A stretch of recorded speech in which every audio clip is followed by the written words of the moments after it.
Previously on the last Aurimel. Helgen burned. A dragon, thought long extinct, descended from the skies, turning stone to ash. In the chaos, Garrik escaped, a life spared not by chance, but by fire. There he goes. Drawn by something greater, he journeyed to Whiterun, a city on the edge of war, warning of the danger that loomed. You saw this dragon with your own eyes? But words would not stop what was coming. In the frozen depths of Bleak Falls Barrow, he fought through darkness and ruin, emerging with more than just the Dragonstone. He left with questions, a storm building inside him. Then, the dragon came. At the western watchtower, fire rained from the sky, and legends came to life. But as the beast fell, Garrik felt its power surge into him, its soul becoming his own, and with it, a name spoken only in myth, Dragonborn. Now, his path is no longer his own, and high above the world, the Greybeards have called his name.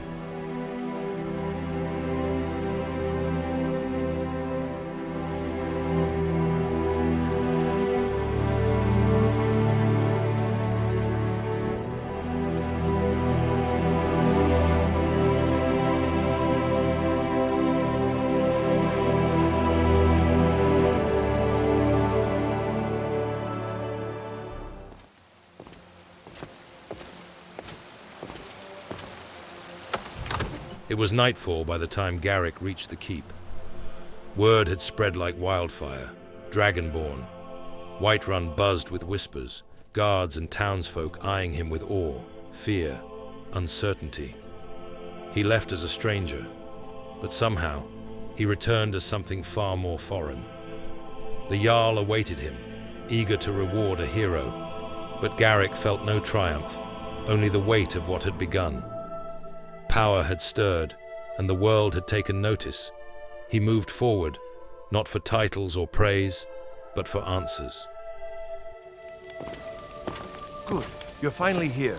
The Jarl's been waiting for you. You heard the summons. What else could it mean? The Greybeards. We were just talking about So what happened at the watchtower? needs a word with you. Was the dragon there? The watchtower's gone, but the dragon is dead. I knew I could count on Irileth, but there must be more to it than that. When the dragon fell, I took something from it. Power. So it's true. The Greybeards really were summoning you.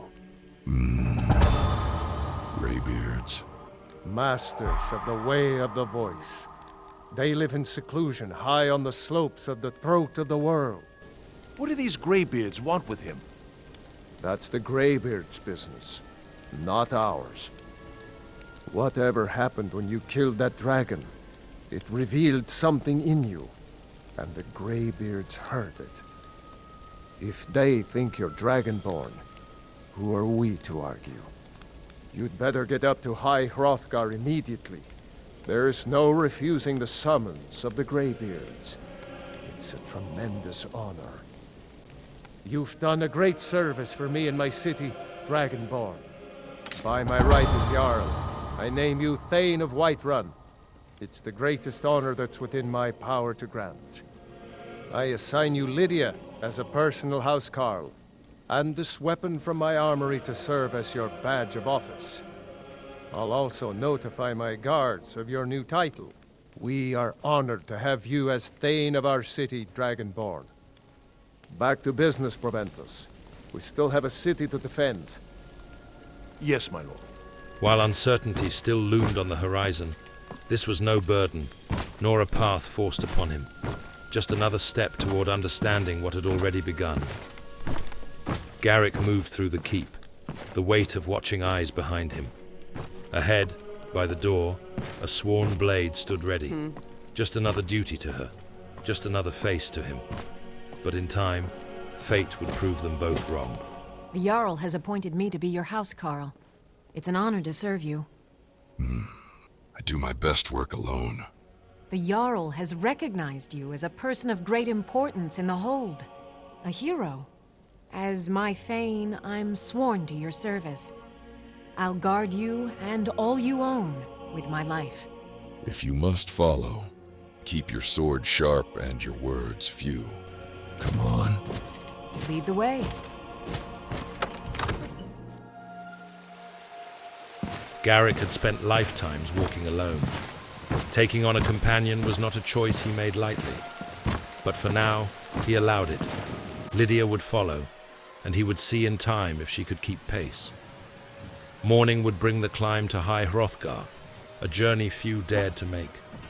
For now, they would rest, the firelit walls of the inn offering one last moment of stillness before the ascent began.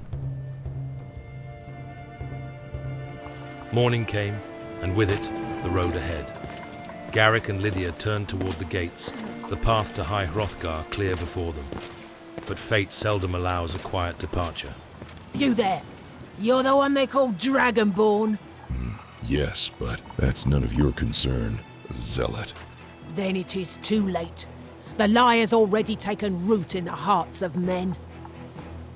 So we shall expose to them the falseness in their hearts by tearing out yours, deceiver. When Lord Mirak appears, all shall bear witness. None shall stand to oppose him.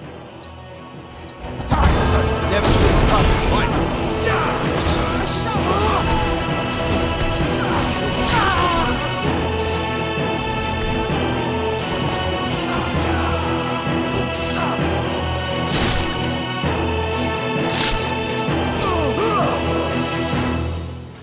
Blood cooled on the stone as silence reclaimed the gates of Whiterun. The dead carried secrets, and Garrik was never one to leave questions unanswered. Among the remnants of their failed ambush, he found what they had sought to keep from him. 2 letters, one expected, the other far older. A message from a voice long silenced, set to awaken only when the world called for another Dragonborn. The path to High Hrothgar was still before him. But now, another road had revealed itself.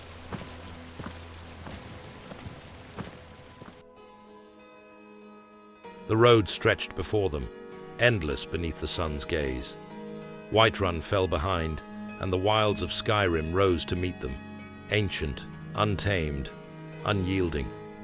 The day passed in motion, footfalls upon stone, wind through pine, the tacit accord of travelers bound by purpose.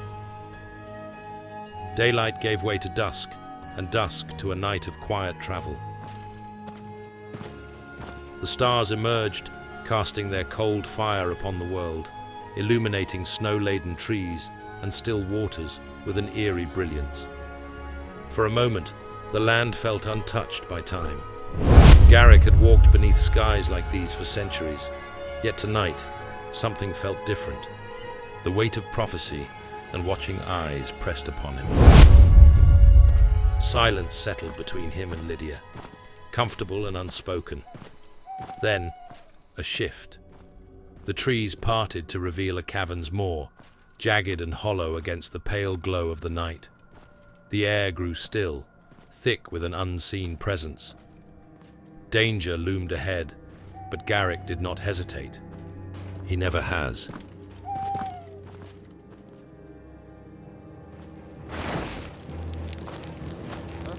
Vampire scum.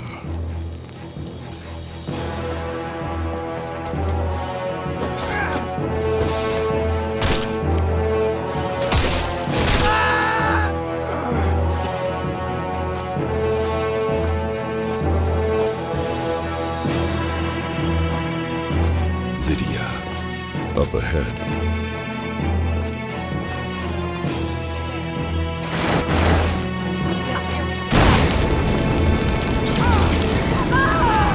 You will not outlast me.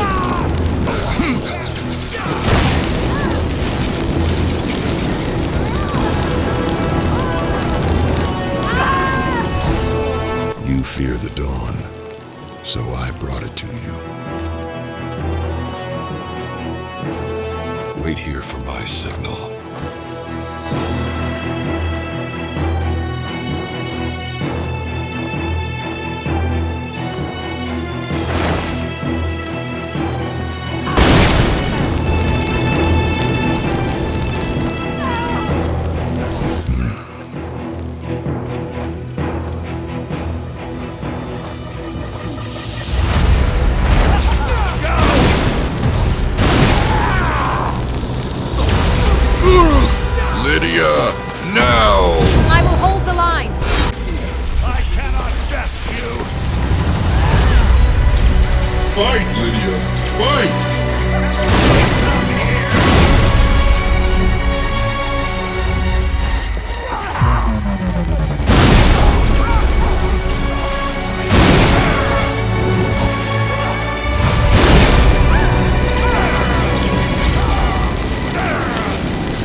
The air was clean beyond the rot he left behind.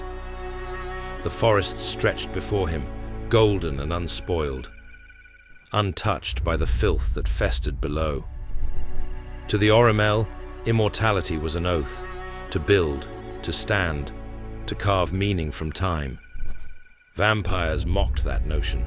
They were thieves of purpose, parasites, a stain upon eternity itself. And so, they would always be hunted, not as foes worthy of battle, but as filth in need of cleansing. Path isn't safe. Aren't the Greybeards expecting some supplies? Honestly, I'm not certain. I've yet to be allowed into the monastery. Perhaps one day.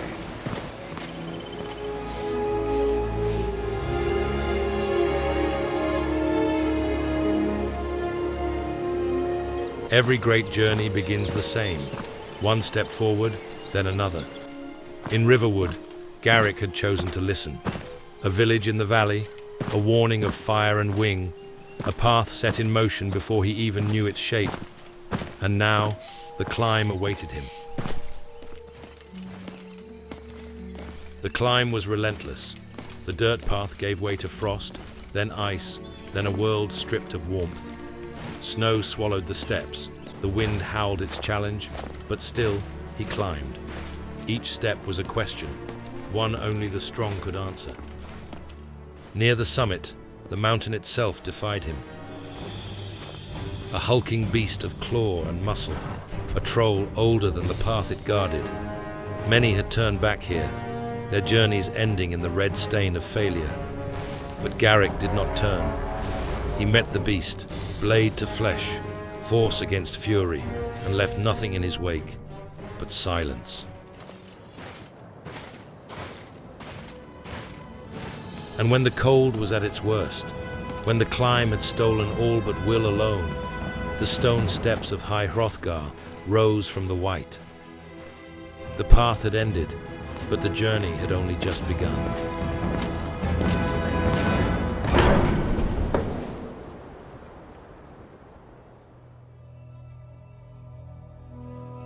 So, a Dragonborn appears at this moment in the turning of the age.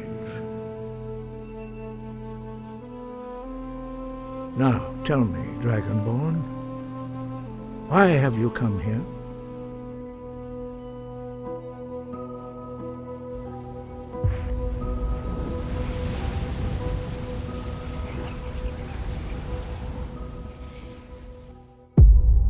Ascendant.